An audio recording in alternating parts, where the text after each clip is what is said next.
Hello नमस्कार, welcome to Inculcate learning. सो एक question अक्सर बच्चों का रहता है और कमेंट्स में भी मैंने कई बार देखा। इनफैक्ट कमेंट कर रखा था किसी स्टूडेंट ने और उसके कमेंट में भी किसी ने बोल रखा था कि हाँ ऐसा मेरे साथ भी होता है। सो बेसिकली आपको आंसर पता होता है, आपको कॉन्सेप्ट पता होता है, लेकिन फिर भी वो गलत हो जाता है। ठीक है, basically you new the answer but still you tick the wrong one. आपने गलत आंसर चूज किया और पता नहीं आके जब आंसर की चेक की तो ऐसा हुआ कि यार क्या कर दिया।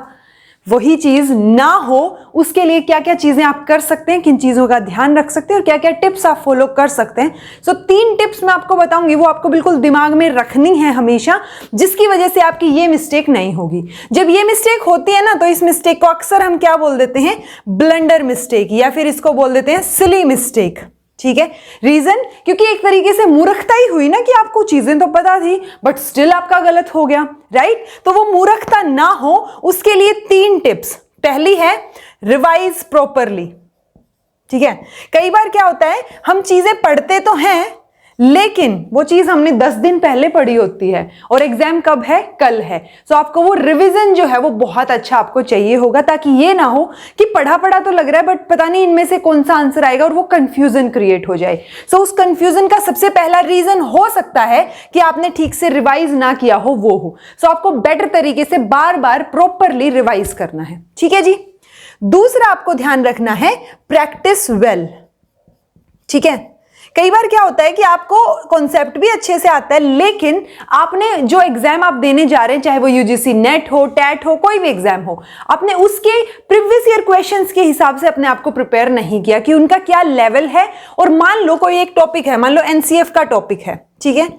अब एनसीएफ के टॉपिक में हो सकता है कि अगर सीटेट की बात करें तो थोड़ा सा नॉर्मल इजी सा क्वेश्चन आए और आप अच्छे से कर पाएं, जिसमें कि आपको ऑप्शंस में कंफ्यूजन देखने को नहीं मिलेगा। लेकिन वही चीज आप थोड़ा सा जब असिस्टेंट प्रोफेसर के लिए देखेंगे और यूजीसी नेट के लिए देखेंगे, जब यूजीसी पेपर बनाएगा, सो उस टाइम पे आपको हो सकता है थोड़ा कंफ्यूजन क्रिएट हो।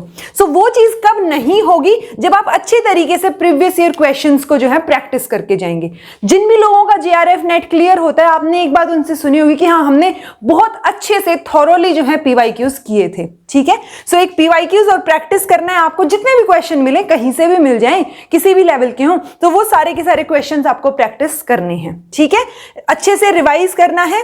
तीसरा जो सबसे मेजर फैक्टर होता है कि आपने रिवाइज भी अच्छे से किया है और आपने प्रैक्टिस भी अच्छे से करके देखा है, लेकिन आप क्या होते हैं, नर्वस होते हैं। ठीक है, सो वो नर्वसनेस के चक्कर में कि पता नहीं क्या होगा, मेरा होगा नहीं होगा, पेरेंट्स के एक्सपेक्टेशंस, ठीक है, मेरे फ्रेंड का तो लास्ट टाइम हो गया था, मेरा रह गया था, वो सारी चीजें जो हैं वो नहीं होनी चाहिए। आपको थोड़ा सा काम माइंड होके जाना, आपको एक पॉजिटिव मेंटालिटी भी रखनी है और आप थोड़ा सा प्लान बी लेके चलेंगे। चलो कोई बात नहीं, ये नहीं हुआ तो भी मुझे आती तो है ना चीजें, मैं वैसे भी पढ़ा लूंगा या पढ़ा लूंगी कहीं। ठीक है, सो एक पॉजिटिव माइंडसेट जब आपका रहेगा, आप काम रहेंगे और जब आपके माइंड के ऊपर प्रेशर नहीं होगा, उस टाइम पे आपका क्वेश्चन गलत जो है वो नहीं होगा। ठीक है, सो ये 3 चीजें नहीं होंगी तो गड़बड़ होने के चांसेस हैं। तो आपको इन 3 चीजों पे फोकस करना है। इसके बाद भी अगर आपका गलत हो रहा है, तब आपको थोड़ा सा आपके सर्कमस्टांसेस और आप क्या गलती कर रहे हैं वो फिर पर्सनल लेवल पे आपको चेक करनी पड़ेगी, या फिर आप पर्सनल गाइडेंस प्रोग्राम जो है वो ज्वाइन कर सकते हैं, जहां आप 1-to-1 मेरे से बात कर सकते हैं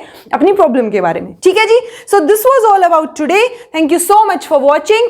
आई होप इन चीजों को फॉलो करके, इन टिप्स को फॉलो करके आपके क्वेश्चंस जो है आगे से एग्जाम में गलत ना हो, आप नर्वस ना हो और आप कामली जो है अपना एग्जाम जो है अटेम्प्ट करके आए। ठीक है, आपको जब आप एग्जाम दे के आए ना तो आपको आइडिया होना चाहिए कि पेपर टफ था, पेपर मुझे ना टफ लगा ना इजी लगा, मुझे सही लगा, मेरे को आती थी चीजें। सो वो क्या है, क्लैरिटी होनी चाहिए जब भी आप एग्जाम दे के आए। जब ये होता है ना कि पता नहीं क्या ही था, उस टाइम पे इनमें से किसी ना किसी चीज की कमी जरूर रही होती है। ठीक है, तो मैं उम्मीद करती हूं कि ये तीनों चीजों पे आप फोकस करेंगे अगर आप एक सीरियस एस्पिरेंट हैं तो। ठीक है जी, this was all about today. कुछ समझ नहीं आया है तो कमेंट करके पूछ लीजिएगा। Thank you so much for watching. Be happy, keep smiling and obviously subscribe to Inculcate learning.